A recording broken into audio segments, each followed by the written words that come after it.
guys, welcome back to my channel. ये मेरी coaching है. In today's video, we will discuss the topic cell organelles. Cell organelles क्या होते हैं? Cell organelles जो होते हैं वो हमारे सेल की एक्टिविटीज़ को परफॉर्म कराने के लिए होती हैं, जिनकी वजह से हमारी जो सेल होती हैं वो क्या करती हैं, कोई भी फंक्शन को परफॉर्म कराती हैं. इसलिए सेल ऑर्गेनल्स जो होते हैं वो इम्पॉर्टेंट रोल प्ले करते हैं हमारी सेल में, राइट.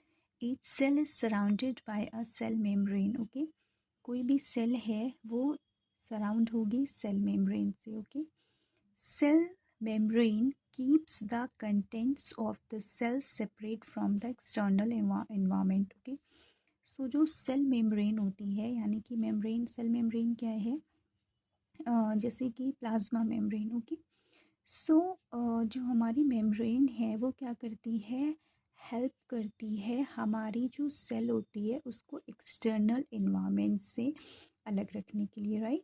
सो जैसे हमारे एक्सटर्नल एनवायरनमेंट यानी कि जो हमारे सेल का अंदर का एनवायरनमेंट है वो डिफरेंट होगा और सेल के बाहर का एनवायरनमेंट डिफरेंट होगा. सो इससे हमारी क्या होती है, सेल को प्रोटेक्ट करती है हमारी cell membrane, that is plasma membrane. Okay, in addition, many chemical activities keep on taking place in each cell. Okay, यानी कि जितनी भी सेल हैं, 1 2 3 4 मैनी सेल्स, ठीक है, ये सब सेल्स क्या होती हैं, इन सब में क्या होता है, केमिकल एक्टिविटीज़ होती हैं. ठीक है, the chemical activities are required to support the complicated structure and functions of multicellular organisms. ठीक है, अभी जैसे कि हमने देखा कि हर एक सेल में क्या होती है, केमिकल एक्टिविटीज़ होती हैं.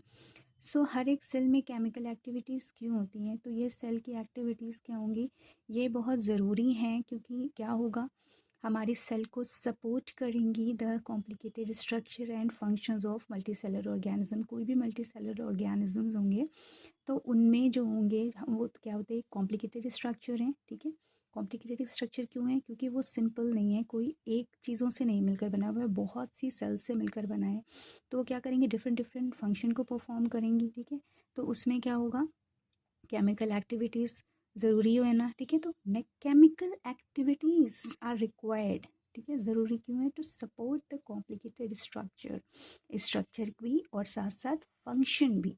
ठीक है, किसी भी मल्टीसेलुलर ऑर्गेनिज्म के स्ट्रक्चर और उनकी फंक्शन को सपोर्ट करने के लिए केमिकल एक्टिविटीज़ इम्पॉर्टेंट हैं. Okay, thus to perform these activities the cell have many organelles that float on the cytoplasm.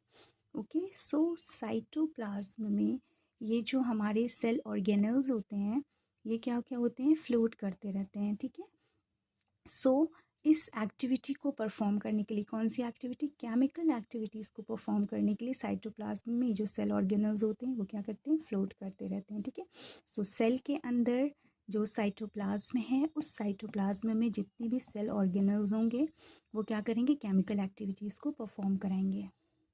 ये डायग्राम आप देख रहे हो, इस डायग्राम में क्या है, ये सेल मेम्ब्रेन है. ठीक है, ये क्या है, ये साइटोप्लाज्म है. इसमें क्या रहे, ये सारे जितने आप देख रहे हो ये क्या है, सेल ऑर्गेनल्स हैं.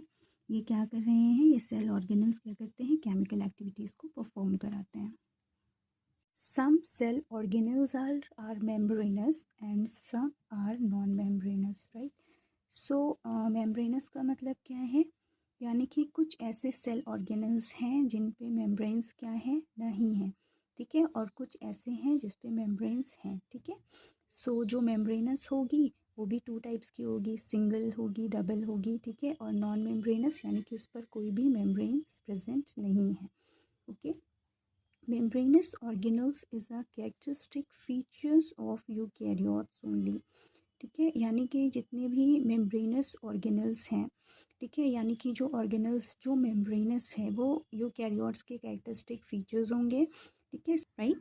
सम of these organelles are so small that they can be seen only under an electron microscope. Some of these organelles are so small, यानी कि कुछ organelles जो होते हैं वो बहुत ही ज़्यादा small होते हैं. They can be seen only under an electron microscope. यानी कि आप इसे कैसे see कर सकते हो, कैसे आप इसे observe कर सकते हो, under electron microscope. Okay, cell organelles जो होते हैं वो दो टाइप के होते हैं, membranous, non membranous, right.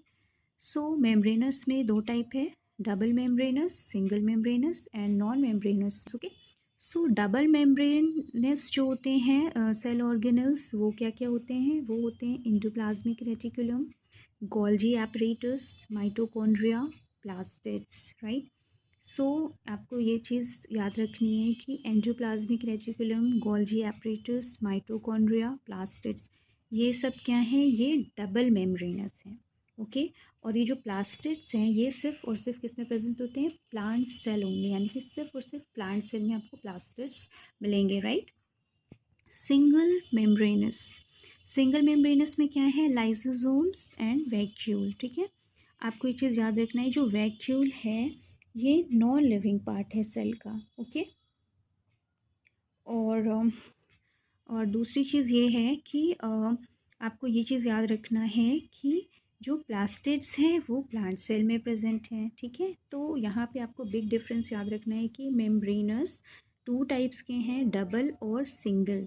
Double में आपको endoplasmic reticulum, Golgi, mitochondria and plastids हैं। प्लास्टिड्स में आप ये मेंशन कर सकते हो कि प्लांट सेल ओनली, और ये जो है इम्पॉर्टेंट टॉपिक है, इम्पॉर्टेंट क्वेश्चन यहाँ से आप राइज हो सकता है कि प्लास्टिड्स जो होते हैं वो किस में प्रेजेंट होते हैं। सो ये सिर्फ और सिर्फ प्लांट सेल में प्रेजेंट होते हैं, एनिमल सेल की बात नहीं हो रही है यहाँ पर, ठीक है। आपको एनिमल सेल से कंपेयर करना है। सो एनिमल सेल में प्लास्टिड्स नहीं होंगे, राइट। और सिंगल मेम्ब्रेनस में लाइसोसोम्स एंड वैक्यूल, वैक्यूल क्या है? नॉन लिविंग पार्ट है। ओके, नॉन मेम्ब्रेनस में राइबोसोम्स एंड सेंट्रोसोम्स, ठीक है। यहाँ पे आप देखो, राइबोसोम क्या है? ये नॉन मेम्ब्रेनस है, और सेंट्रोसोम जो है ये भी नॉन मेम्ब्रेनस है। और यहाँ पर एक चीज़ आप देखो, animal cell only, right. So double membranous में जो प्लास्टिड्स थे वो प्लांट सेल में प्रेजेंट हैं, और नॉन मेम्ब्रेनस में सेंट्रोसोम हैं जो एनिमल सेल में सिर्फ और सिर्फ प्रेजेंट हैं।